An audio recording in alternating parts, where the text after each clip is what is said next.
discussion was very interesting. I think all of us spoke from the heart.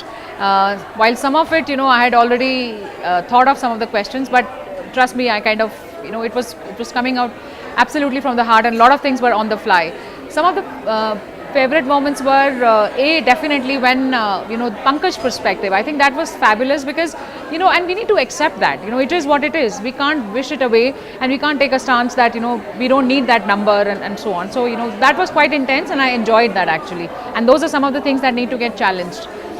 The other bits were, of course, getting perspectives from technology.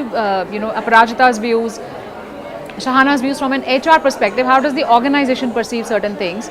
So it was kind of very holistic. I absolutely enjoyed, and I think we were all ourselves. We were all talking from experience. I think that made it very, very genuine, and straight coming from the heart, and somebody who's been there, done that, and seen, and still chipping away at it.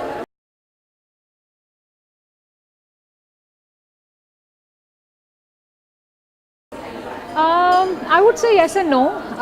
Nothing directly, because again, a lot of organizations have a very professional setting, and while there are enough leadership programs that you're part of and so on, but there's always, when it comes to the finally signing the line saying that yes, you will get that role or get that new job and so on, there are apprehensions. There are absolutely apprehensions that would you do it, would you not be able to do it, and then of course there are some of the other nuances that you have to worry about. You have to, and we talked about it in the panel today about building your support system and so on. So yes, there are, of course, and there were moments in my career where I knew I was doing a far better job, a far greater job, but I was getting either paid at the same rate or the same amount of money that my other colleagues or male colleagues were getting paid, but ideally I should have been compensated more because I was doing more, I was managing more, I was taking on more risks, and I was delivering more. So those things, the gender gap parity absolutely exists. That's something we need to recognize for.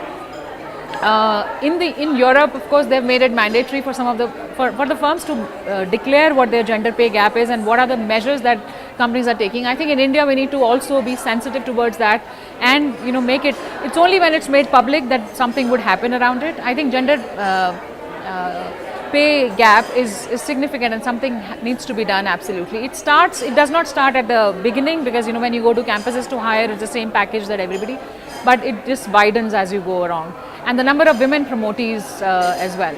But I've been also fortunate, having said that, I've also been fortunate to be part of organizations that take it very seriously.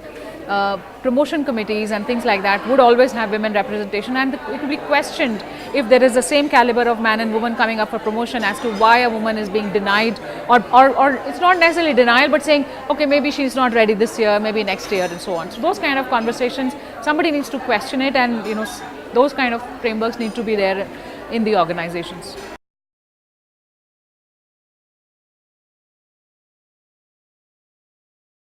Sure. So one is, of course, to desire, right? First, you need to have the desire to come back to workforce, to make a mark, and then there are ways. And today, there are online courses, there are MOOC courses available. So you don't necessarily have to, even if you're on a maternity, you're not nursing your child 24/7, of course. You want your me time, you want that intellectual stimulation.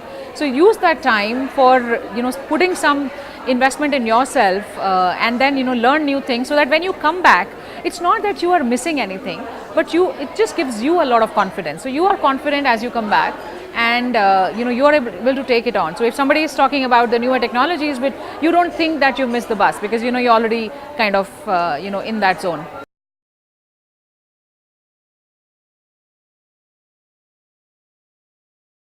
The Rising has been a fabulous conference. Honestly, when I was coming in this morning, I really didn't know what to expect. But the level of engagement, the quality of discussions so far, and what we got to learn, and to me, it's heartening to see a lot of friends that I know are already here, and a lot of the young girls, the young women professionals. Just fabulous to interact with them. It's been so far it's been a great experience, and I'm looking forward to the latter half of the day.